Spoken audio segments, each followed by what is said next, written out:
إن الحمد لله نحمده ونستعينه ونستغفره ونعوذ بالله من شرور أنفسنا ومن سيئات أعمالنا من يهده الله فلا مضل له ومن يضلله فلا هادي له وأشهد أن لا إله إلا الله وحده لا شريك له وأشهد أن محمدا عبده ورسوله أما بعد فإن خير الحديث كتاب الله وخير الهدي هدي محمد صلى الله عليه وآله وسلم وشر الأمور محدثاتها وكل محدثة بدعة وكل بدعة ضلالة وكل ضلالة في النار.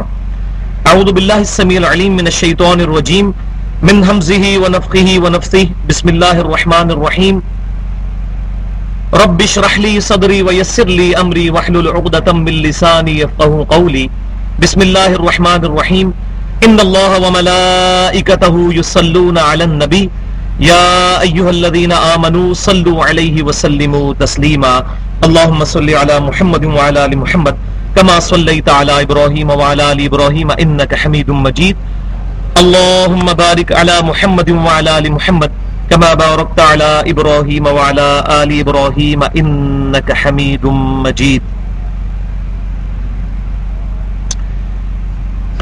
پچھلی دفعہ تقریباً 30 منٹ میں نے گفتگو کی تھی سورہ آل عمران کی آیت نمبر 179 کے اوپر، اور اس آیت کے کانٹیکسٹ میں عقیدہ علم غیب میں اہل سنت کی رائے کیا ہے وہ میں نے ڈیٹیل سے بیان کی تھی.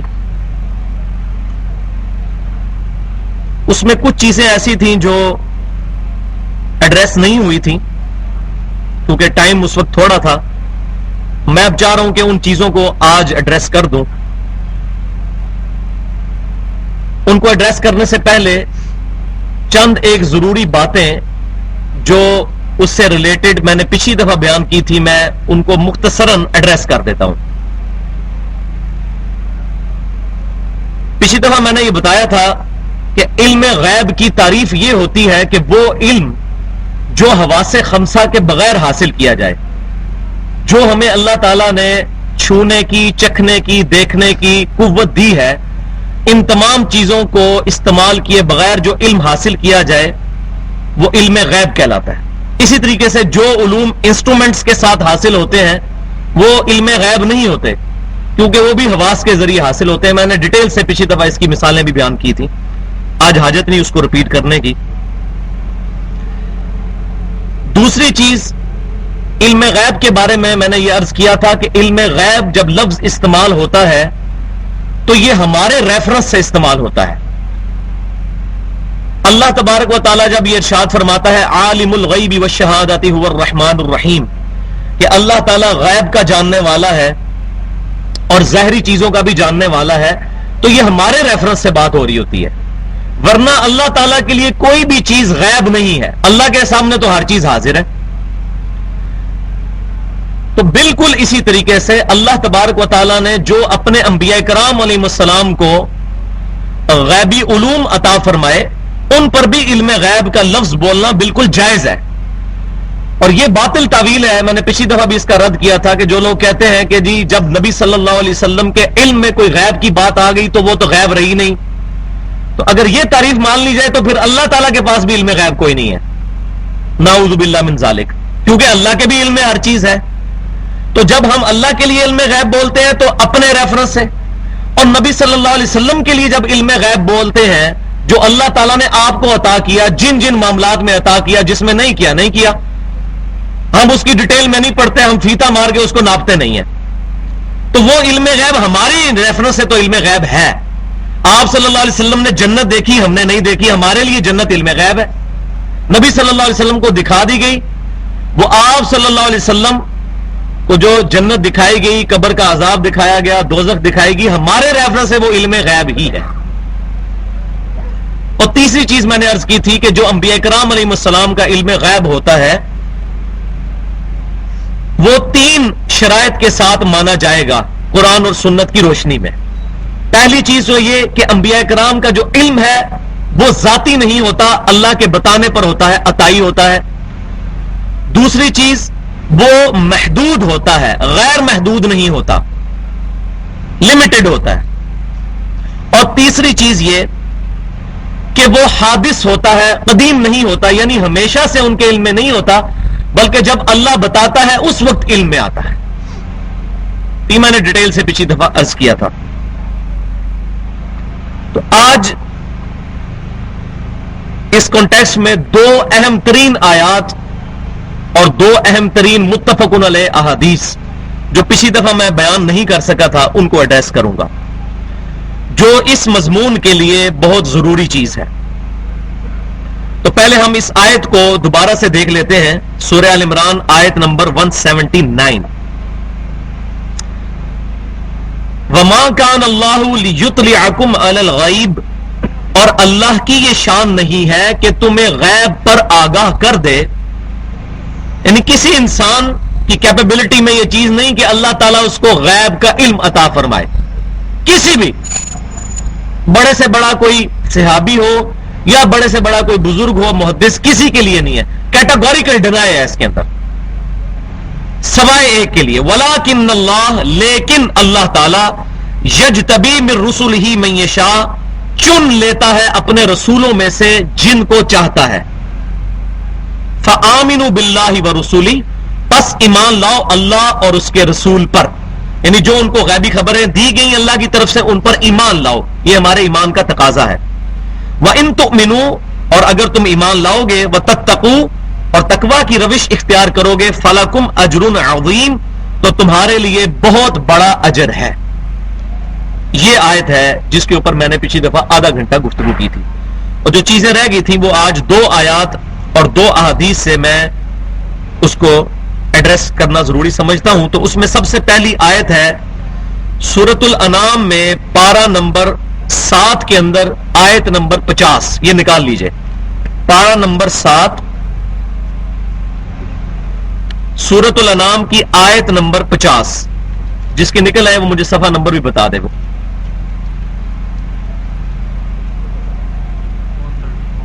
جی 134 نمبر صفحہ نکال لیں، یہ جو بلو کلر والا قرآن پاک ہے. قُلْ لَا أَقُولُ لَكُمْ عِنْدِي خَزَائِنُ اللَّهِ، مل گئی آیت. یہ آیت ہے سورۃ الانعام کی آیت نمبر 50.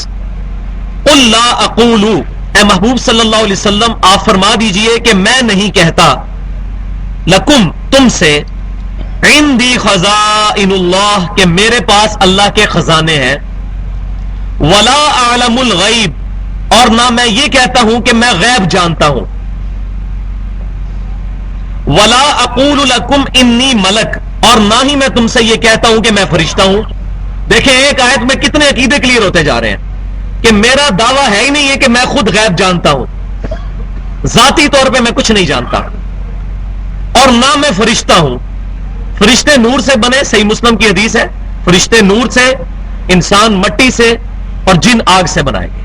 تو نبی صلی اللہ علیہ وسلم کی زبان مبارک سے کہلوایا جا رہا ہے آپ یہ فرما دیجئے میں فرشتہ بھی نہیں ہوں، میں نوری مخلوق نہیں ہوں، میں فرشتہ نہیں ہوں. اور سورہ بنی اسرائیل میں آتا ہے اگر زمین پر فرشتے آباد ہوتے تو ہم فرشتوں میں سے پیغمبر بناتے، اب انسان آباد ہے تو ہم انسانوں میں سے پیغمبر بنائیں گے. نہ میں غیب جانتا ہوں اور نہ میں یہ تم سے کہتا ہوں کہ میں فرشتہ ہوں. ان اتبع الا ما یوحا، میں تو صرف اسی کی پیروی کرتا ہوں جو میرے پاس اللہ کی طرف سے وحی آتی ہے. ما یوحا الیہ، میری طرف. قل هل یستوی الاعمی والبصیر، اے محبوب صلی اللہ علیہ وسلم آپ فرما دیجئے کیا برابر ہو سکتا ہے اندھا اور دیکھنے والا؟ یعنی جس کی بصیرت کی آنکھیں کھل جائیں اور وہ انبیاء کرام کو پہچان لے اور انبیاء کرام کا راستہ اختیار کر لے علیہ السلام اور جنت تک پہنچنے میں کامیاب ہو جائے، وہ آنکھ والا اس اندھے کے برابر ہو سکتا ہے جو انبیاء کرام کو نہ پہچانے، ان کی دعوت کو قبول نہ کرے؟ افلا تتفکرون، کیا تم غور نہیں کرتے ہو، تفکر نہیں کرتے ہو؟ تو یہ ایک آیت جس میں کیٹاگوریکل ڈینائی ہے کہ نبی صلی اللہ علیہ وسلم کے ریفرنس سے کہلوایا جا رہا ہے کہ آپ خود فرما دیجئے میں غیب نہیں جانتا، خود نہیں جانتا. یہ خود والا ترجمہ اس لیے کہ باقی دو آیات جو میں نے پچھلی دفعہ بیان کی تھی اینڈ پہ آج بھی بیان کروں گا اسی آیات کے، کہ اللہ کے بتانے سے ہے، کیونکہ نبی ہوتا ہی وہ ہے جس کے پاس غیب کی خبریں آئیں. دوسری آیت جو قرآن پاک میں علم غیب کے معاملے میں ایپکس ہے، چوٹی ہے، کلائمیکس ہے، وہ سورۃ الاعراف کی آیت نمبر 188 پارہ نمبر 9 میں. یہ میں سمجھتا ہوں امپورٹنٹ ترین آیت ہے عقیدہ علم غیب کے بارے میں. سورۃ الاعراف آیت نمبر 188 پارہ نمبر 9 صفحہ نمبر بتا دیجئے جی. 176 صفحہ نکال لیجئے بلو والا جو قرآن پاک ہے. قل لا املک لنفسی نفعا ولا ضرا. مل گئی آیت؟ یہ آیت سورۃ الاعراف آیت نمبر 188. قل لا املک لنفسی نفعا ولا ضرا. اے محبوب صلی اللہ علیہ وسلم آپ اعلان فرما دیجئے کہ میں مالک نہیں ہوں اپنی جان کے لیے بھی کسی بھی نفع کا ولا ضرا اور نہ کسی نقصان کا. الا ما شاء اللہ. ہاں مگر جو اللہ میرے لیے چاہتا ہے وہ مجھے نفع پہنچا دیتا ہے، اور جہاں مجھے تکلیف پہنچتی ہے اللہ کی طرف سے کوئی امتحانن، جیسے کہ غزوہ احد میں ہم پڑھ چکے نبی صلی اللہ علیہ وسلم کے 4 دانت مبارک شہید ہوئے، بخاری مسلم کی متفق علیہ حدیث ہے. الا ما شاء اللہ. ہاں مگر جو اللہ میرے لیے چاہ لے. ولو کنت اعلم الغیب. اور اگر میں جان لیتا خود سے غیب کی باتیں. لستکثرت من الخیر. تو میں بہت ساری بھلائیاں اپنے لیے جمع کر لیتا. وما مسنی السوء. اور مجھے کوئی بھی کبھی تکلیف نہ پہنچتی. یہ نبی صلی اللہ علیہ وسلم کی مبارک زبان سے کہلوایا جا رہا ہے کہ اگر میں خود غیب جان لیتا تو میں اپنے لیے بہت سی بھلائیاں جمع کر لیتا اور مجھے کبھی کوئی تکلیف نہ پہنچتی. کیوں کہ جب انسان کو یہ پتا چل جائے کہ اس معاملے میں مجھے تکلیف آنے والی ہے تو اس کے لیے بچنا فرض ہوتا ہے. اگر سیدنا عمر رضی اللہ تعالیٰ عنہ کو یہ بات پتا چل جاتی کہ منبر کے پیچھے مجھے قتل کرنے کے لیے ابو لولو فیروز چھپا ہوا ہے تو ان پر فرض تھا کہ وہ بچتے. صحیح بخاری کے اندر حدیث موجود ہے، نبی صلی اللہ علیہ وسلم کو ایک یہودیہ نے زہر دے دیا تھا. آپ صلی اللہ علیہ وسلم نے اپنی زبان پہ رکھ بھی لیا. 7 صحابہ وہ کھا کر شہید بھی ہو گئے. جب زبان پہ رکھا تو بوٹی بول پڑی کہ اللہ کے رسول میرے اندر زہر ہے، تو آپ صلی اللہ علیہ وسلم نے اس کو تھوک دیا. لیکن پہلے آپ صلی اللہ علیہ وسلم کے علم میں یہ بات نہیں، ورنہ آپ زہر والا کھانا کبھی بھی نہ کھاتے. اور حریص علیکم بالمؤمنین رؤوف الرحیم کے تحت کبھی بھی صحابہ کرام کو یہ کھانا کھانا ہی نہ دیتے. اور اسی زہر کا اثر 4 سال تک آپ صلی اللہ علیہ وسلم پر رہا. اور صحیح بخاری میں الفاظ ہے کہ آپ صلی اللہ علیہ وسلم کی جو وفات ہے اسی زہر کے اثر کی وجہ سے ہوئی تھی 4 سال کے بعد. اور آپ فرمایا کرتے تھے، صحیح بخاری کے الفاظ ہے، عائشہ رضی اللہ تعالیٰ عنہ، وہ زہر آج بھی میری رگیں کاٹ رہا ہے. تو آپ صلی اللہ علیہ وسلم کیا نعوذ باللہ جان بوجھ کر زہر کھا گئے؟ نہیں، یہ تو حرام ہے اور نبی کے لیے محال ہے کہ وہ حرام کام کرے. تو اے محبوب صلی اللہ علیہ وسلم آپ فرما دیجئے اگر میں خود جان لیتا غیب تو میں اپنے لیے بھلائیاں جمع کر لیتا اور مجھے کوئی برائی نہ کبھی پہنچتی. ان انا الا نذیر و بشیر. میں تو نہیں ہوں مگر ڈر سنانے والا اور خوشخبری سنانے والا. لقوم یؤمنون. ان کے لیے جو واقع ہی حق بات کو قبول کرنے والے ہیں، جن کی انسٹنکٹ جو ہے وہ مسخ نہیں ہوئی، ان کی نیچر پرورٹڈ نہیں ہے، جو واقعی آخرت کی جواب دہی سے ڈرنا چاہتے ہیں، ان کے لیے میں ڈر سنانے والا. اور اگر میری دعوت کو قبول کریں گے تو خوشخبری سنانے والا ہوں. یہ تو 2 آیات ہو گئی. اب 2 حدیثیں اسی کانٹیکسٹ میں، اور دونوں حدیثیں صحیح بخاری اور مسلم کی متفق علیہ حدیثیں ہیں.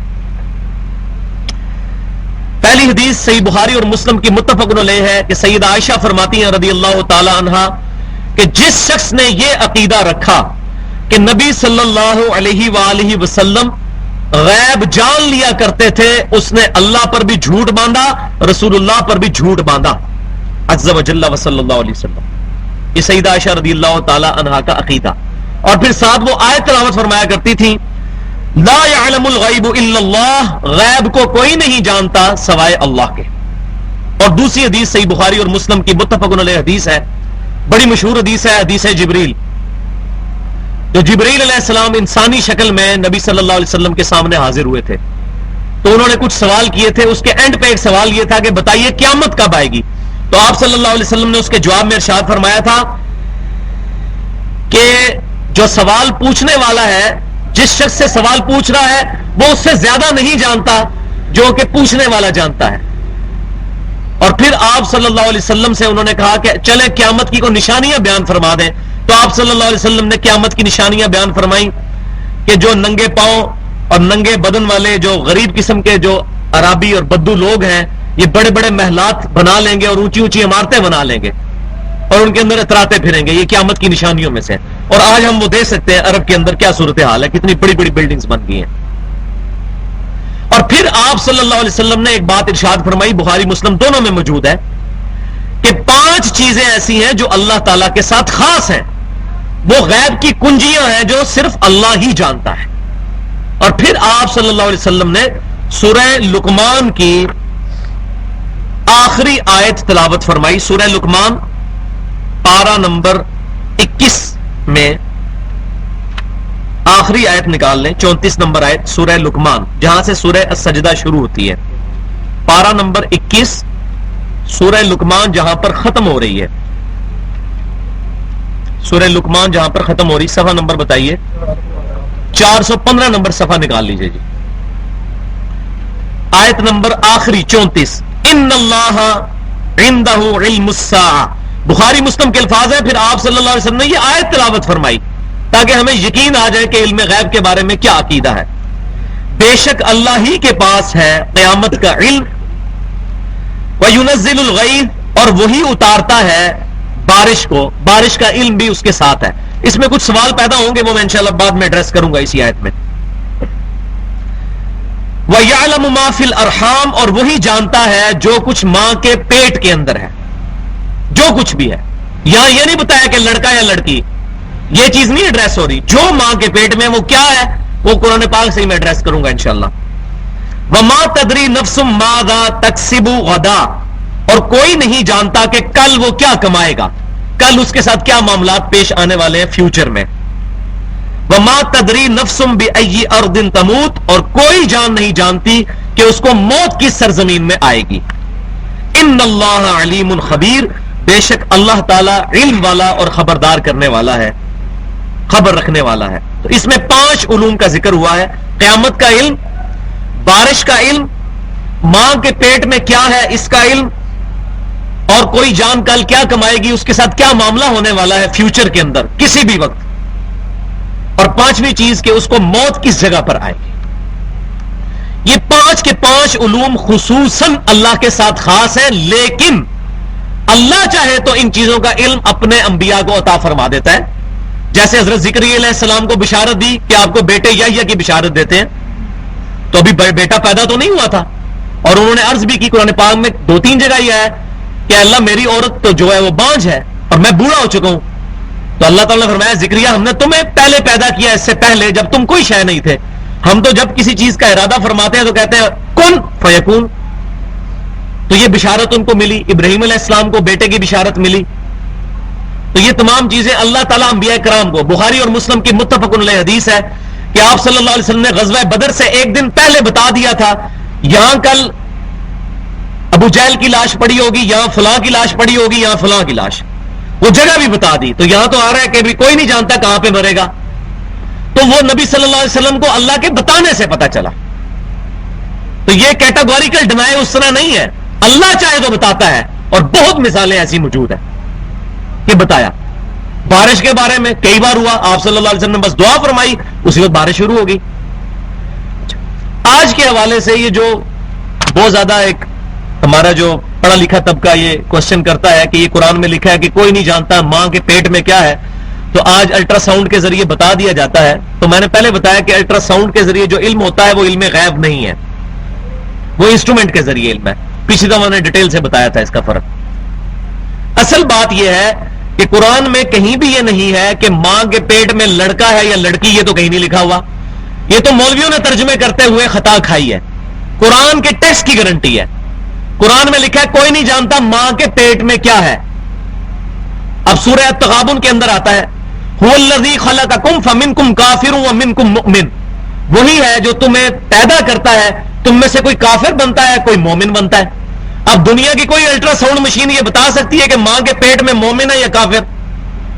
تو قرآن کی تشریح سے تو پتا چلتا ہے کہ ماں کے پیٹ میں کیا ہے, اس سے مراد بدبخت اور خوشبخت ہے, کوئی نہیں بتا سکتا.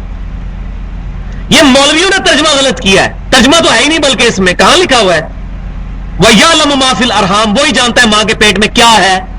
لڑکا لڑکی جنس کا تو ذکر ہی نہیں، سیکس کا تو ذکر ہی نہیں ہے.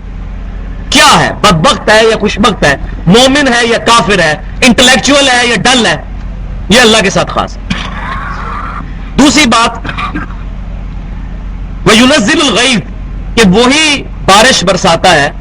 تو یہ ہمارے پیشن گوئی کر دیتے ہیں ہمارے جو موسمیاتی ادارے، تو بالکل صحیح بھی ثابت ہوتی ہے، 99% تو صحیح ثابت ہوتی ہے، یہ تو اسٹیبلش ایک علم ہے. لیکن یہ علم کس طرح ہے؟ مثال کے طور پر وہ ہوا کی رفتار کو کیلکولیٹ کرتے ہیں،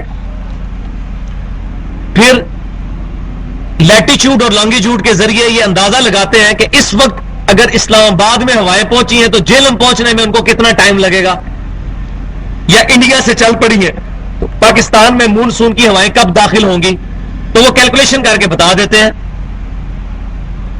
تو یہ علم غیب نہیں ہے، یہ بالکل اسی طریقے سے ہے کہ کوئی شخص اونچے مینار پہ کھڑا ہو کر 10 کلومیٹر دور دیکھ لے کہ ایک قافلہ آ رہا ہے اس رفتار سے، اور جو نیچے کھڑے ہیں ان کو بتایا کہ بھی اتنی دیر میں فلاں قافلہ یہاں پہنچ جائے گا، تو وہ دیکھ کے بتا رہا ہے نا. اسی طریقے سے کیلکولیشن ہوتی ہے نا. بارش کب برسے گی اس کا مطلب کیا ہے؟ آج کی ڈیٹ میں کوئی شخص یہ نہیں بتا سکتا کہ 11 ستمبر 2020 کو بارش ہوگی یا نہیں. کوئی دنیا کا انسٹرومنٹ بتا دے، یہ نہیں بتا سکتا. یہ تو پریڈکشن ہوتی ہے، جب موسم تبدیل ہوتا ہے تو بتا دیتے ہیں جی ہوائیں وہاں تک پہنچ چکی ہیں، فلاں جو ہے وہ طوفان فلاں جگہ پہنچ چکا ہے، اتنے دنوں میں وہ کراچی کے ساحل سے ٹکرانے والا ہے. تو یہ تو فزیکل کیلکولیشن ہے. یہ علم تو یہ ہے کہ آج بتائے کوئی کہ 14 اگست 2022 کو کراچی کے اندر سونامی آئے گا یا نہیں آئے گا، اس کی کیلکولیشن کو کر کے بتائے. تو یہ ہے کہ اللہ تعالیٰ کے پاس خاص ہے علم اس چیز کا کہ بارش وہی برساتا ہے. تو باقی چیزیں تو کلیئر ہیں، ان کو تو سارے ہی مانتے ہیں، ایتھیسٹ بھی مانتے ہیں، ایتھیسٹ لوگ بھی مانتے ہیں. کوئی پتہ نہیں کل کیا ہونے والا ہے، اور موت انسان کو کہاں نہیں ہے. یہ تو بڑے سے بڑا انٹلیکچوئل آدمی اور ڈل مائنڈ آدمی بھی سمجھتا ہے کہ اس کا تو کوئی کیلکولیشن نہیں کر سکتا. ہم پلان ضرور کرتے ہیں کہ کل یہ کریں گے، لیکن نہیں پتا ہوتا. تو ڈیفینیٹلی کوئی شخص یہ نہیں بتا سکتا. تو یہ میں نے اس میں چیزیں کلیئر کر دیں. اب ان تمام آیات کے بعد یہ چیز میں نے ایڈریس کر دی پچھلی دفعہ بھی کہ اللہ تعالیٰ جب چاہے تو بتا دیتا ہے اپنے انبیاء کرام علیہ السلام کو. اس کانٹیکسٹ میں 2 آیات ہیں. ایک آیت تو آج ہم نے پڑھ لی سورہ آل عمران کی 179 نمبر آیت. ایک اور بہت اہم ترین آیت ہے سورۃ الجن کے اندر، وہ نکال لیجئے پارہ نمبر 29 میں سورۃ الجن، اس کی آخری آیات نکال لیجئے.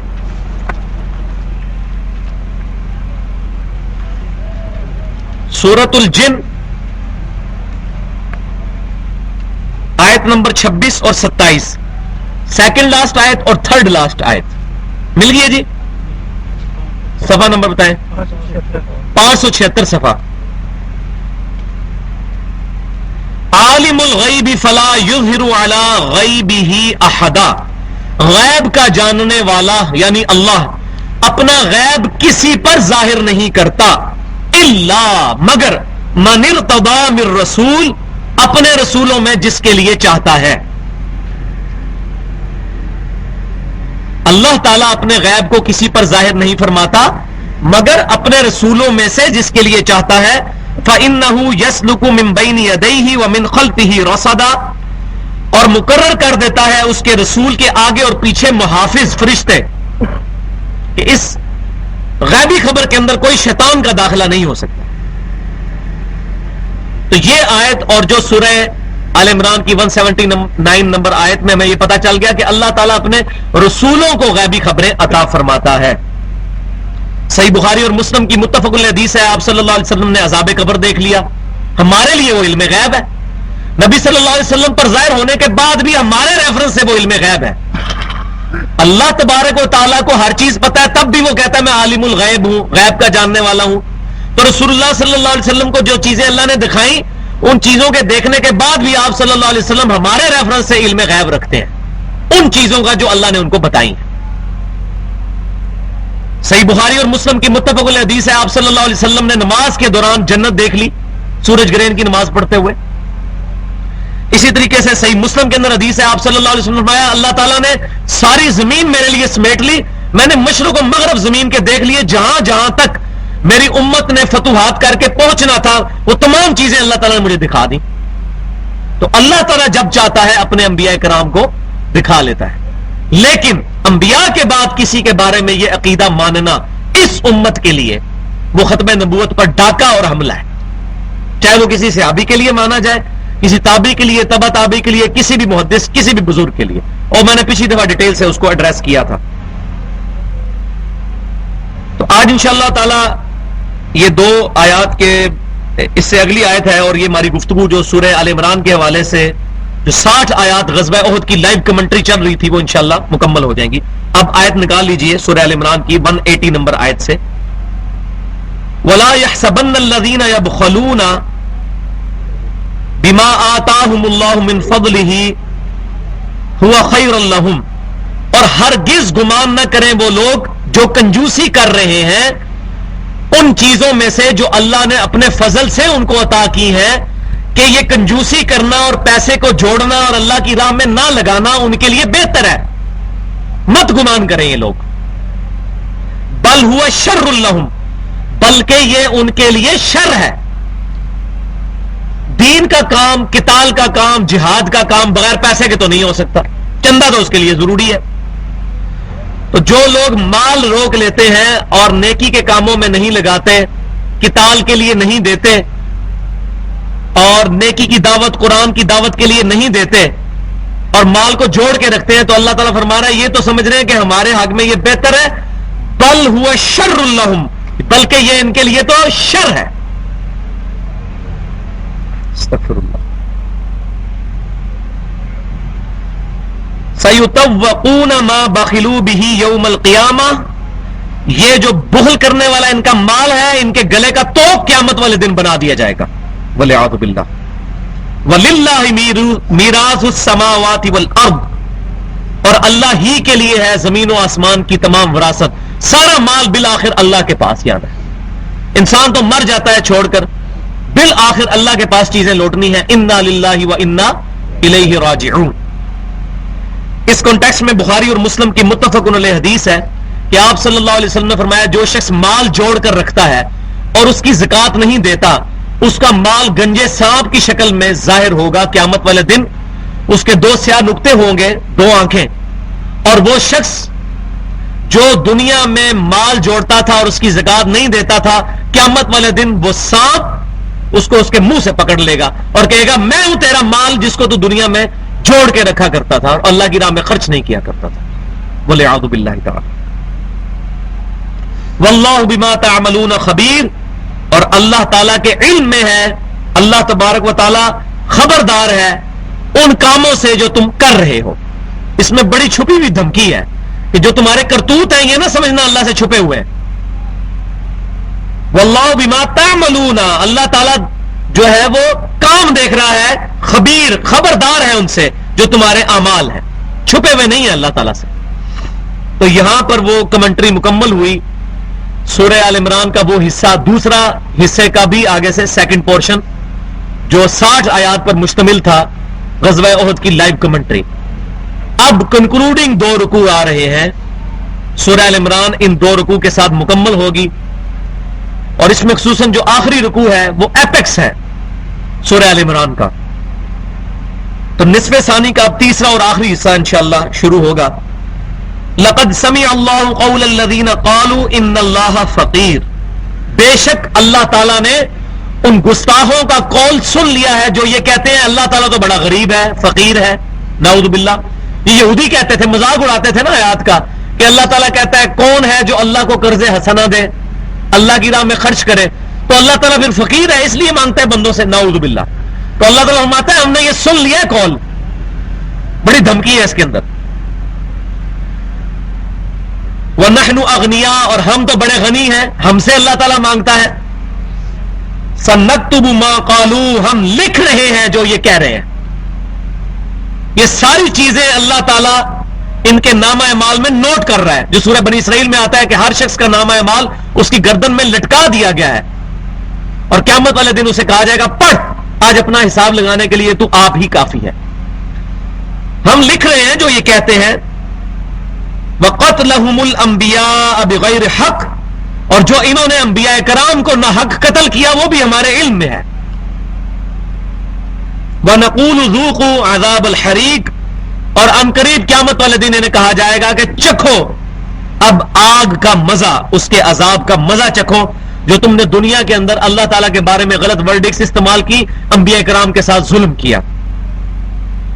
ذَلِكَ بِمَا قَدَّمَتْ أَيْدِيكُمْ وَأَنَّ اللَّهَ لَيْسَ بِظَلَّامٍ لِلْعَبِيدِ، یہ ہے بدلہ اس کا جو تمہارے ہاتھوں نے کما کر آگے بھیجا تھا، اور اللہ تعالیٰ اپنے بندوں پر ظلم کرنے والا نہیں ہے۔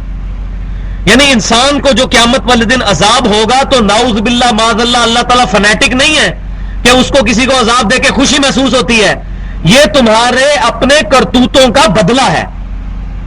اللہ تعالیٰ نے کوئی ظلم نہیں کیا۔ جب اللہ تبارک و تعالیٰ نے اپنے انبیاء کرام علیہ السلام کے ذریعے دعوت پہنچا دی تمہارے تک، اور تم نے وہ دعوت قبول نہیں کی، تو تم نے خود اپنے اوپر ظلم کیا۔ اللہ تعالیٰ نے اپنے بندوں پر کوئی ظلم نہیں کیا۔ الذین قالوا، اور یہ وہ لوگ ہیں یہودی کہ یہ ایک بہت بڑی بات کرتے تھے، ان اللہ عاہد الینا، کہ اللہ تعالیٰ نے ہم سے اس چیز کا اقرار لیا ہے، اللہ نؤمن لرسول، کہ ہم کسی رسول پر اس وقت تک ایمان نہیں لائیں گے، حتی یاتینا بقربان تأکلہ النار، جب تک کہ وہ ہمارے پاس یہ معجزہ نہ لے آئے کہ اس کی قربانی کو آگ کھا لے۔ اس کا ڈیٹیل ذکر تورات میں ملتا ہے کہ جو بنی اسرائیل کے پیغمبر تھے ان کو ایک بڑا معجزہ یہ دیا گیا تھا ان کی وساطت سے، اس وقت جو شخص بھی اللہ کی راہ میں قربانی کرتا تھا تو اس کی قربانی کے قبول ہونے کی دلیل یہ ہوتی تھی کہ کھلے میدان میں اپنی قربانی رکھ دیتا تھا تو آسمان سے ایک آگ برستی تھی، اس قربانی کو اٹھا کے لے جاتی تھی۔ یہ بہت بڑا حصی معجزہ دکھایا جاتا تھا۔ تو اب وہ ہمارے پروفٹ سے یہ ڈیمانڈ کر رہے تھے صلی اللہ علیہ وسلم کہ اگر آپ یہ کہتے ہیں کہ یہ وہی دین ہے تو جو بنی اسرائیل کے انبیاء کو معجزات دیے گئے تھے آپ بھی وہ معجزہ دکھائیں نا، کہ آپ قربانی رکھیں اور آسمان سے آگ آئے اور اس کو اٹھا کر لے جائے۔ لیکن میں نے پہلے بھی کئی دفعہ یہ چیز ایڈریس کی، خصوصاً تعارف قرآن میں، کہ نبی صلی اللہ علیہ وسلم کا دی اونلی معجزہ، اکیلا معجزہ جس پر دعوی نبوت ہے وہ یہ کتاب ہے، جس پر دعوی نبوت ہے۔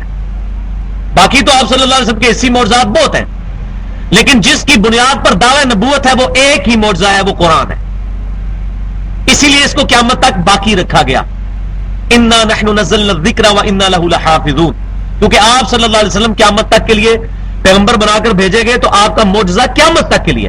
آج موسیٰ علیہ السلام کا ڈنڈا کسی کو مل جائے آسا، امام کعبہ کے بھی ہاتھ میں دے دیا جائے، یا ٹیمپل آف سلیمان میں بیٹھے ہوئے جو پریسٹ ہیں یہودی ان کے ہاتھ میں دے دیا جائے، یا ویٹیکن سٹی کے اندر بیٹھے ہوئے جو پریسٹ ہیں عیسائیوں کے ان کے ہاتھ میں دے دیا جائے، کوئی بھی اس کو سام بنا کے نہیں بتا سکتا، حالانکہ ان کی کتابوں میں بھی لکھا ہوا ہے، ہمارے قرآن میں بھی لکھا ہوا ہے۔ کیونکہ موسیٰ علیہ السلام کی نبوت ان کے بنی اسرائیل میں ختم ہو گئی، ہمارے نبی کا جو معجزہ ہے صلی اللہ علیہ وسلم وہ قیامت تک کے لیے۔ آج بھی ایک آیت بھی اسٹیبلش سائنس کے خلاف نہیں، اس میں نے پورا لیکچر دیا ہے who is Allah in the light of latest scientific facts. ہمارے یوٹیوب میں جو چینل کا ایڈریس ہے 720085 720085، اس پہ پہلا لیکچر یہی رکھا ہوا ہے ہو از اللہ، وہ آپ دیکھ لیں ڈیٹیل کے ساتھ، اس میں نے چیزیں ایڈریس کی ہیں۔ تو یہ معجزہ قیامت تک کے لیے معجزہ ہے، اور بخاری اور مسلم کی متفق علیہ حدیث ہے، تمام نبیوں پر ایمان لانے والے لوگوں کی تعداد ڈیپینڈ کرتی ہے اس نبی کو دیے گئے معجزے پر۔ مجھے اللہ نے سب سے بڑا معجزہ دیا ہے، وہی کا معجزہ۔ میں اللہ سے امید کرتا ہوں قیامت والے دن سب سے زیادہ امتی جنت میں جانے والے میری امت سے ہوں گے، کیونکہ میرا معجزہ سب سے بڑا ہے، آپ صلی اللہ علیہ وسلم نے ارشاد فرمایا۔ تو آپ صلی اللہ علیہ وسلم کا دی اونلی معجزہ، دی اونلی میریکل وہ قرآن ہے۔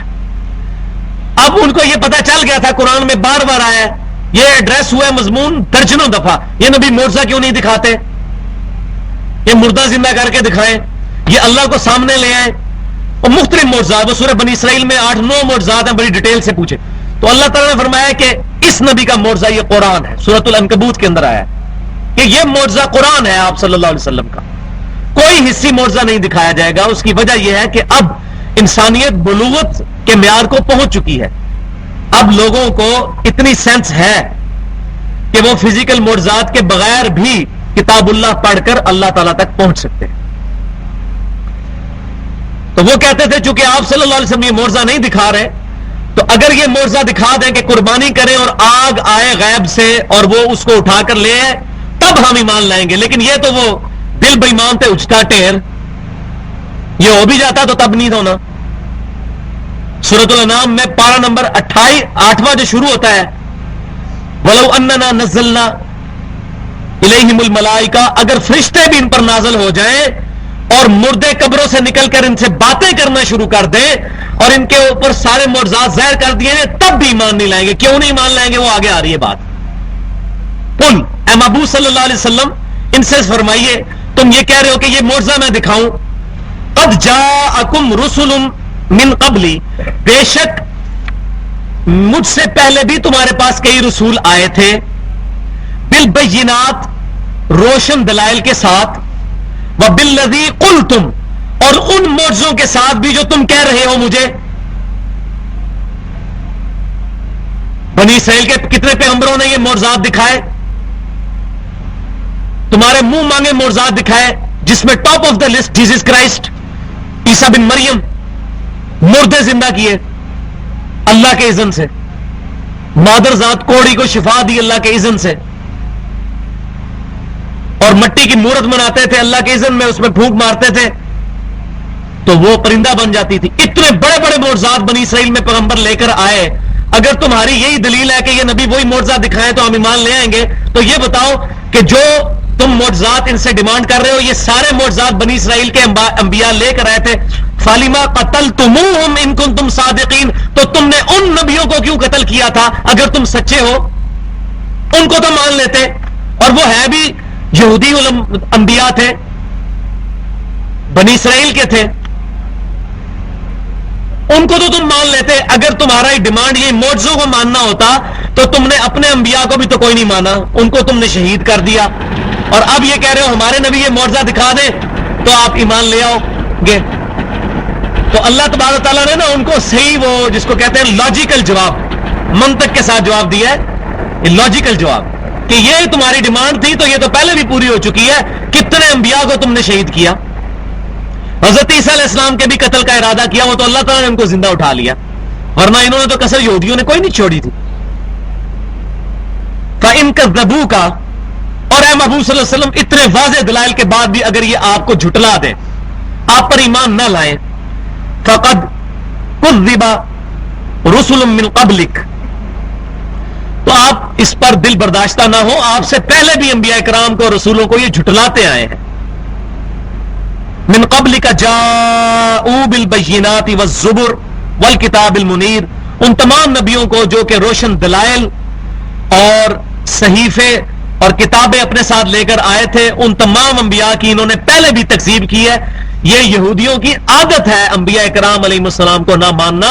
آپ دل برداشتہ نہ ہو کہ اتنی واضح دعوت کے بعد بھی یہ حق قبول نہیں کر رہے. کل نفس ذائقۃ الموت، اب یہ آئی نا اصل دھمکی، ہر شخص نے موت کا مزہ چکھنا ہے. یہ جتنی ان کی عیاشیاں اور بدماشیاں یہ دنیا تک ہے، موت تو ان کو آنی ہے. وَإِنَّمَا تُوَفَّوْنَ أُجُورَكُمْ يَوْمَ الْقِيَامَةِ، اور بے شک اللہ تعالیٰ تمہیں پوری پوری مزدوری اور اجر دے گا قیامت والے دن. نیک بندوں کو نیک اعمال کا اجر، برائی کرنے والوں کو برائی کی سزا. فَمَنْ زُحْزِحَ عَنِ النَّارِ وَأُدْخِلَ الْجَنَّةَ، تو جو کوئی بچا لیا گیا آگ سے اور جنت تک پہنچنے میں کامیاب ہو گیا، فقد فاز، تو بے شک وہی اصل کامیاب ہوا. یہ ہے اصل سکسیس کہ قیامت والے دن اللہ تعالیٰ کے غضب کے مقام جہنم سے بچ کر اللہ کی رحمت کے مقام جنت تک پہنچنے میں انسان کامیاب ہو جائے، اور وہ انبیاء کرام علیہ السلام کے طریقے پر چلنے پہ. وَمَا الْحَيَاةُ الدُّنْيَا إِلَّا مَتَاعُ الْغُرُورِ، اور دنیا کی زندگی تو نہیں ہے مگر دھوکے کا سامان. یہ دنیا کی زندگی انسان کو پتہ بھی نہیں چلتا کتنی تیزی کے ساتھ وقت گزرتا چلا جاتا ہے. میں ابھی دیکھتا ہوں کہ بالکل کل کی بات لگتی ہے کہ ہم لوگ اسکول جایا کرتے تھے اور جن لوگوں کو ہم دیکھتے تھے ان کی داڑیاں کالی تھی اس وقت، سر کے بال کالے تھے، اب بالکل سفید ہو چکے. اور کچھ عرصے کی بات ہے اگر ہم لوگ زندہ رہے تو ہمارے ساتھ بھی یہ معاملہ ہونے والا ہے. تو واقعی یہ بہت بڑا دھوکہ ہے اور ٹائم کے گزرنے کا پتہ بھی نہیں چلتا. الوژن ہے کہ پلک جھپکنے میں ٹائم گزر جاتا ہے اور انسان یہ سمجھتا ہے ابھی بہت وقت پڑا ہوا ہے، بہت وقت پڑا ہوا ہے، میں بس یہ معاملہ اپنے بچیوں کے ہاتھ پیلے کر دوں پھر میں انشاءاللہ داڑھی رکھ لوں گا، میرا یہ معاملہ حل ہو جائے تو انشاءاللہ تعالیٰ پھر میں نمازیں شروع کر دوں گا، پھر مسجد میں بیٹھا رہوں گا، بس میرے یہ معاملے حل ہو جائے تو مسجد میں اذان بھی میں دوں گا، جب مجھے گھر والے نکال دیں گے تو پھر مسجد میں جا کے بیٹھا کروں گا. اپنا گولڈن پیریڈ اللہ تعالیٰ کو دینا ہے. لن تنالوا البر حتى تنفقوا مما تحبون، تم نیکی کے اعلیٰ ترین درجے کو پہنچ ہی نہیں سکتے جب تک کہ اپنی پسندیدہ چیز اللہ کو نہیں دو گے. سب سے پسندیدہ چیز انسان کی جوانی ہے. جوانی تو لگا دی دنیا داری میں، پیٹرو ڈالر کمانے کے لیے ملک بھی چھوڑ کر اور ماں باپ کو گلے سڑنے کے لیے اپنے ملک کے اندر چھوڑ کے دوسرے ملک میں چلے گئے اور جنازہ بھی نصیب نہیں ہوا دنیا کی دولت کی خاطر. باہر جا کر کمائی کرنا کوئی حرام نہیں ہے، لیکن آج کل یہ جو وبا چل گئی ہے، جو یہاں پر اسٹیبلش بھی ہے، جن کی 2 وقت کی روٹی بھی صحیح طریقے سے پوری ہو رہی ہے، اس کے باوجود وہ باہر جانے کے لیے ایفرٹ کرتے ہیں. باہر جانے سے رزق تو بہت اچھا ملے گا، لیکن ایک پرابلم ہے جو سب نے یونانیمسلی ایگریڈ کیا ہے اور وہ یہ ہے کہ اولاد خراب ہو جائے گی، ضرور ہوگی. اسی لیے سمجھدار لوگ جب تھوڑی سی اولاد بڑی ہونے لگتی ہے فوراً واپس آ جاتے ہیں. وہاں سکولنگ سسٹم، وہاں کا قانون ہی ایسا ہے. استاد جو ہے وہ شاگرد کو نہیں مار سکتا، ماں باپ اولاد کو نہیں مار سکتے. اور پھر آتے ہیں لوگ پوری زندگی انہوں نے داڑیاں رکھی ہوتی ہیں، نمازیں پڑھی ہوتی ہیں، اور بچی کو ایک سکھ کے ساتھ بھاگ گئی، کوئی عیسائی کے ساتھ. میرے پاس تو لوگ آتے ہیں ایسے بتاتے ہیں خود واقعات، اب وہ آخری وقت میں خالی بیٹھ جاتے ہیں. تو یہ دنیا کی زندگی دھوکہ ہے. وَلِعَوْذُ بِاللَّهِ تَعَالَى. اب آ رہی امپورٹنٹ ترین بات اس کانٹیکسٹ میں جو انسان کو تکلیف پہنچتی ہے، جس کے چھٹکارے کے لیے انسان دنیا کے دھوکے میں مبتلا ہو جاتا ہے. لَتُبْلَوُنَّ فِي أَمْوَالِكُمْ وَأَنفُسِكُمْ، تمہیں ضرور آزمایا جائے گا تمہاری جانوں اور مال کے ذریعے. یہی آیت بڑی ایلیبریشن کی فارم میں سورۃ البقرہ میں آئی تھی. وَلَنَبْلُوَنَّكُمْ بِشَيْءٍ مِّنَ الْخَوْفِ وَالْجُوعِ وَنَقْصٍ مِّنَ الْأَمْوَالِ وَالْأَنفُسِ وَالثَّمَرَاتِ، بالضرور ہم تمہیں ضرور آزمائیں گے، خوف کے ذریعے، بھوک کے ذریعے، جان اور مال میں نقصان کے ذریعے. جس کو میں اکثر کہتا ہوں تو میرے ڈاکٹر سرار صاحب استاد فرمایا کرتے تھے، اللہ تعالیٰ ان کی غلطیاں معاف کرے، ان کو نیک کاموں کا اجر عطا فرمائے. وہ بولا کرتے تھے کہ اللہ نے یہ آزمانا ہے کہ کون دودھ پینے والا مجنو ہے اور کون صحیح مجنو ہے. اللہ تعالیٰ نے ضرور آزمانا ہے. آزمائے بغیر جنت نہیں ملنے کی، آزمائش شرط ہے. انبیاء کرام کو بھی گزرنا پڑا علیہ السلام آزمائش سے. ہم کہتے ہیں میں کوئی تکلیف ہی نہ آئے، تو اللہ تعالیٰ فرما رہا ہے یہ تو دماغ سے نکال دو کہ تکلیف تو آنی ہے. یہ نہ رکھو گے جی جناب وہ 2 وقت کی روٹی نہیں پوری ہوتی، جی یہ مسئلہ ہوگا، جی فلاں مسئلہ. جن کے پاس ہے ان کی بھی روٹی نہیں پوری ہوتی. پاکستان میں کتنے امیر لوگ ایسے ہیں جن کی ایک دن کی کمائی جو ہے وہ لاکھوں روپیہ ہے، لیکن وہ 24 گھنٹے میں 2 ٹوسٹ کھا سکتے ہیں، صرف بریانی نہیں کھا سکتے، وہ چکن روسٹ نہیں کھا سکتے، قورمہ نہیں کھا سکتے، نوٹ بھی نہیں کھا سکتے. تو آزمائش تو ان میں بھی آئی ہوئی ہے، پیسہ ہو کے بھی آزمائش ہے. یا بچہ گھر میں ایسا کوئی بیمار ہے کہ سارا پیسہ اس بچے کے علاج پہ لگ رہا ہے. اس طرح کے بہت کیسز ہیں.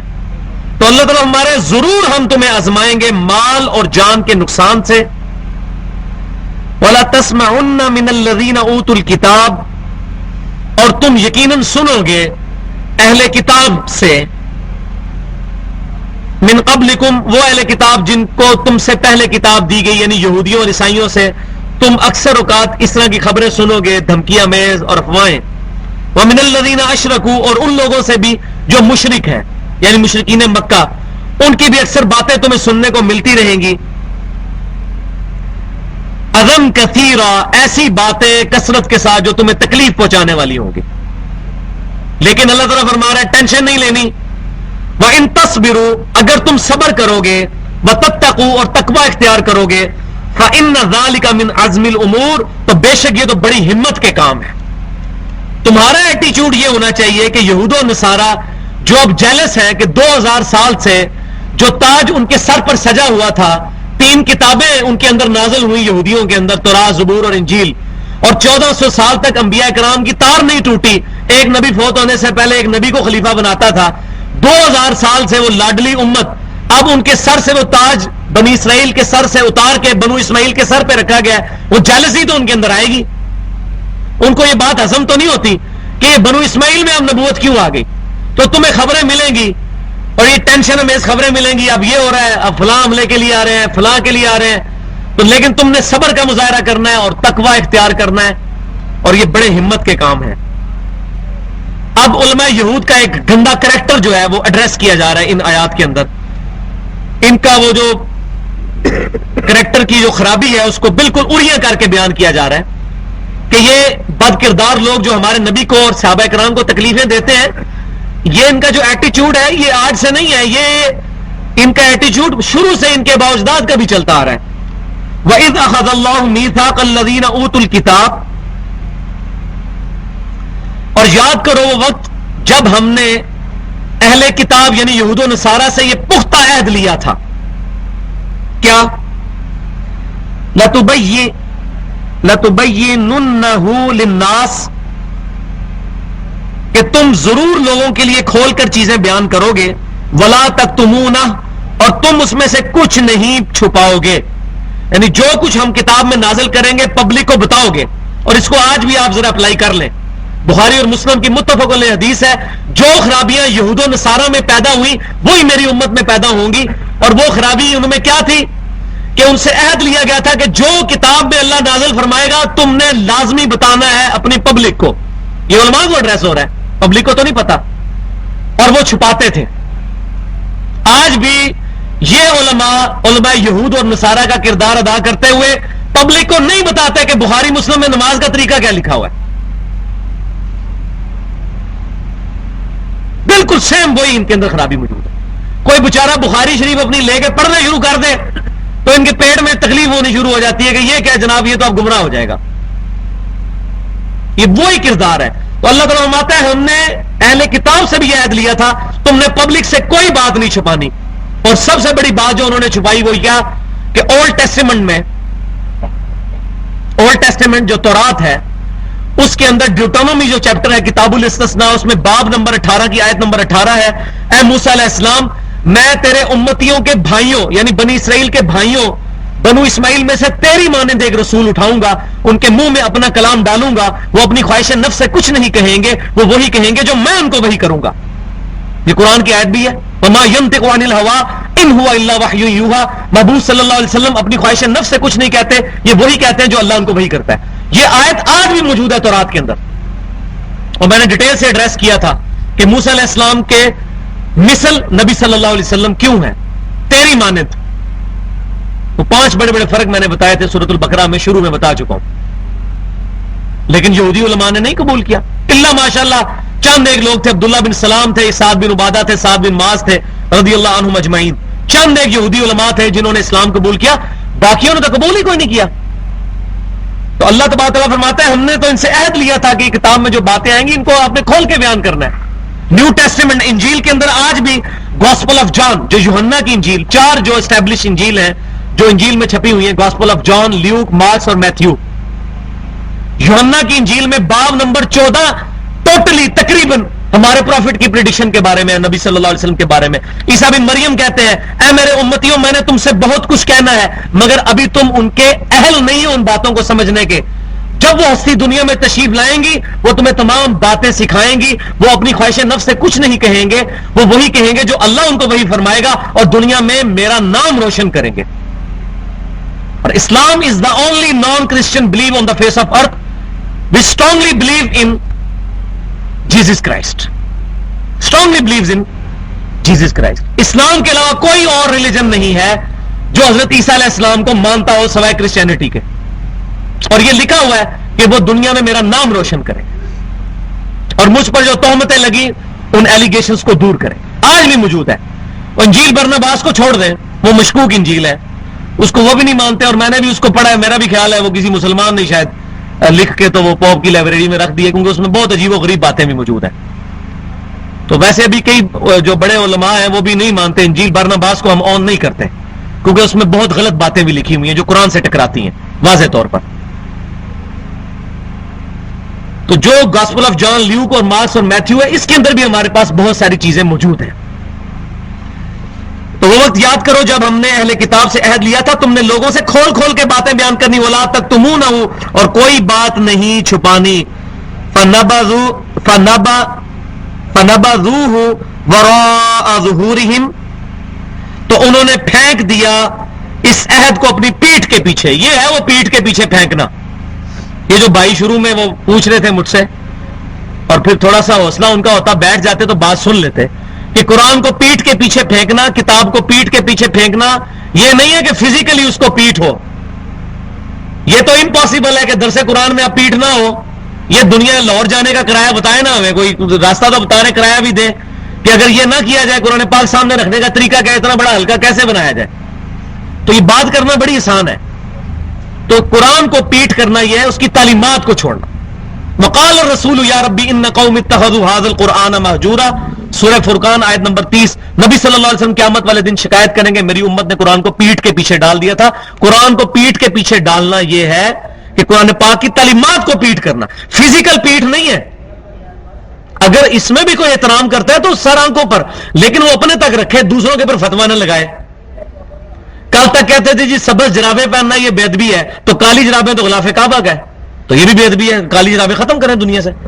تو یہ ہم نے ادب کے اپنے اپنے جو ہے معیار قائم کیے ہوئے ہیں, تو اپنے اوپر ضرور لازم کریں, لیکن کسی کے اوپر فتویٰ نہ لگائیں کہ یہ بے ادبی ہے, یہ گستاخی ہے. یہ اپنی طرف سے کوئی کسی کے اوپر گستاخی کا فتویٰ نہ لگایا جائے. تو اللہ تعالیٰ فرماتا ہے انہوں نے پیٹ کے پیچھے پھینک دیا اس عہد کو, اور کس وجہ سے, واشتروا به ثمنا قلیلا, اور خرید لی دنیا کی تھوڑی سی دولت اس کے بدلے. یہ ہمیشہ سے مولویوں کی کمزوری لی ہے, پیسے دے فتویٰ لے لے. تو علماء یہود کا بھی یہ کردار تھا. چند ٹکوں کی خاطر انہوں نے تورات کے اندر تعریف کی.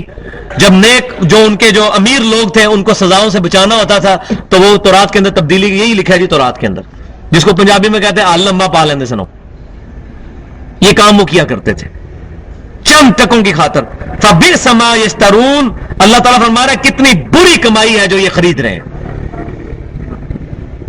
لا تحسبن الذين يفرحون بما اتوا يحبون ان يحمدوا بما لم يفعلوا, ہرگز آپ لوگ یہ خیال نہ کریں, آپ صلی اللہ علیہ وسلم اور آپ کے صحابہ کرام علیہم رضوان نہ خیال کریں کہ جو لوگ خوش ہوتے ہیں اپنے ان دنیاوی اعمال میں, اور وہ اس بات پر خوش ہوتے ہیں کہ ان کی تعریف کی جائے, بما لم یفعلوا, ان کاموں پر جو انہوں نے نہیں کیے اس کے باوجود ان کی تعریف کی جائے, فلا تحسبنہم بمفازۃ من العذاب, کہ وہ عذاب سے بچ سکیں گے. وَلَهُمْ عَذَابٌ عَلِيمٌ, ان کے لیے بہت دردناک عذاب ہے. کن لوگوں کے لیے؟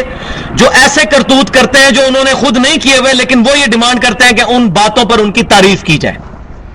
یہ اس وقت تو پرٹیکولر منافقین کا اور یہودیوں کا کردار تھا.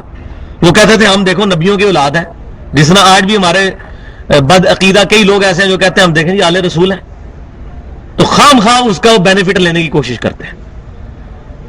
سورۃ اللہ تعالیٰ نے حضرت نوح علیہ السلام کے بارے میں کتنی دفعہ یہ چیز ایڈریس کی ہے قرآن پاک کے اندر, کہ نوح علیہ السلام کا بیٹا ایمان نہیں لایا. اللہ تعالیٰ یہ تیرے اہل میں سے ہے ہی نہیں ہے, اہل بیت میں سے ہے ہی نہیں ہے. اللہ تھا تو جو عقیدے نبی صلی اللہ علیہ وسلم والے رکھے گا وہ اہل بیت میں اور آل محمد میں داخل ہوگا صلی اللہ علیہ وسلم. خالی یہ کسی کو بینیفٹ نہیں ملنے والا کہ وہ اولاد میں ہے تو اس کو بینیفٹ مل جائے گا. ہاں اگر وہ کرتوت بھی رکھے گا اچھے تو ظاہر ہے کہ اہل بیت کو اور آل محمد صلی اللہ علیہ وسلم کو ایک ایج زیادہ حاصل ہے باقی امتیوں سے. لیکن ان کے لیے عذاب بھی ڈبل ہے. قرآن پاک کے اندر ہے اے نبی کی بیویوں تم عام عورتوں کی طرح نہیں ہو, اگر تم نے بے حیائی کی تو اللہ تعالیٰ تمہیں ڈبل عذاب دے گا. سورۃ العذاب میں آیا اجر بھی ڈبل عذاب بھی ڈبل. تو یہ ون وے ٹریفک نہیں ہے. تو اللہ تعالیٰ فرما رہا ہے کہ یہ جو لوگ ہیں جو ایسے کرتوت کرتے ہیں دنیا کے اندر, جن کے اوپر جو اچھے اعمال وہ کرتے نہیں ہیں اور وہ یہ ایکسپیکٹ کرتے ہیں کہ لوگ ان کی تعریف کریں, یہ آج کی دنیا میں بھی اس کی بہت بڑی مثال سپاس نامے ہیں جو پیش کیے جاتے ہیں. یہ سپاس نامے آپ نے کبھی سنے؟ کبھی پریزیڈنٹ یا پرائم منسٹر یا کوئی بڑے وزیر اعلیٰ یا کوئی کہیں جاتا ہے نا تو اس کے وہ شان میں وہ پڑھے جاتے ہیں سپاس نامے کہ انہوں نے یہ کیا اور یہ کیا, جس طرح علماء کے ساتھ بھی لکھا تھا شیخ الکل, شیخ العرب والعجم اور پتہ نہیں کیا کچھ لفظ لکھے جاتے ہیں اس پاس نامے, حالانکہ وہ نہیں ہوتے, ان کو تو محلے والے بھی نہیں جانتے ہوتے, عرب و عجم میں کہاں وہ شیخ ہوتے ہیں. تو اللہ تعالیٰ ہمارا ہے کہ یہ جو دنیا کی زندگی کے اندر اس طرح کی ایکسپیکٹیشن رکھتے ہیں نا کہ ان کی تعریف کی جائے ان کاموں پہ جو انہوں نے نہیں کی ہے, ان کے لیے عذاب ہی ہوگا. تو اس میں ریاکاری کی بھی مذمت آ گئی اور یہ منافقین کا خاص کردار ایڈریس ہو گیا. اور یہ آج بھی یہ منافقین صرف تختیاں لگا کے تو جناب فلاں جگہ جی فلاں موٹر وے کے حصے کا ہم نے افتتاح کر دیا, بس نام لگ جائے. موٹر وے بنے یا نہ بنے, بادشاہ ڈیم بنے یا نہ بنے, کالا باغ ڈیم بنے یا نہ بنے, بس ہمارے نام کی تختی لگ جائے, یہ سپاس نام ہے. اور وہ خوش ہوتے ہیں کہ یہ ہمارا ریکارڈ ہو گیا. تو دنیا میں تو باقی پبلک کو دھوکہ دے سکتے ہیں, جو میں نے پہلے بھی عرض کیا کہ ہم اپنی داڑھی اور پگڑیوں سے پبلک کو بہت اچھے طریقے سے دھوکہ دے سکتے ہیں, اپنی خوبصورت شکلوں سے بھی دھوکہ دے سکتے ہیں, اللہ کو تو نہیں دے سکتے. اللہ تعالیٰ اگر شکلوں کو دیکھتا تو حضرت بلال رضی اللہ تعالیٰ کی شکل بڑی خوبصورت ہوتی. حبشی کتنا بھی خوبصورت ہو, ہونٹ تو موٹے ہی ہوں گے, ناک تو موٹا ہی ہوگا, رنگ تو کالا ہی ہوگا. تو صحیح مسلم میں حدیث ہے اللہ تعالیٰ تمہاری شکلوں اور مال کو نہیں دیکھتا, دلوں اور اعمال کو دیکھتا ہے. اللہ کے تو کرائٹیریا بالکل ڈفرنٹ ہے. وَلِلَّهِ مُلْكُ السَّمَاوَاتِ وَالْأَرْضِ, اور اللہ ہی کے لیے ہے بادشاہی آسمانوں اور زمین کی. وَاللَّهُ عَلَىٰ كُلِّ شَيْءٍ قَدِيرٌ, اور اللہ تعالیٰ ہر چیز پر پوری طرح قدرت رکھتا ہے. تو یہ ہمارا سیکنڈ لاسٹ رکوع مکمل ہوا. اگلا رکوع سورہ آل عمران کا کیا قرآن پاک کا اہم ترین رکوع ہے. اور جس طریقے سے قرآن پاک میں یہاں پہ ان دو صفوں کے اندر اللہ تعالیٰ نے چیزیں ایڈریس کی ہیں, وہ قرآن پاک کا ایک بہترین مقام ہے اس حوالے سے کہ انسان کی ہدایت کے لیے کون سے 7 سٹیپ ہیں جو انسان کو گزارنے پڑتے ہیں. وہ انشاءاللہ اگلی دفعہ ہم ایڈریس کریں گے. سبحانک اللہم بحمدک اشہد ان لا الہ الا انت استغفرک واتوب الیک وما علینا الا البلاغ المبین.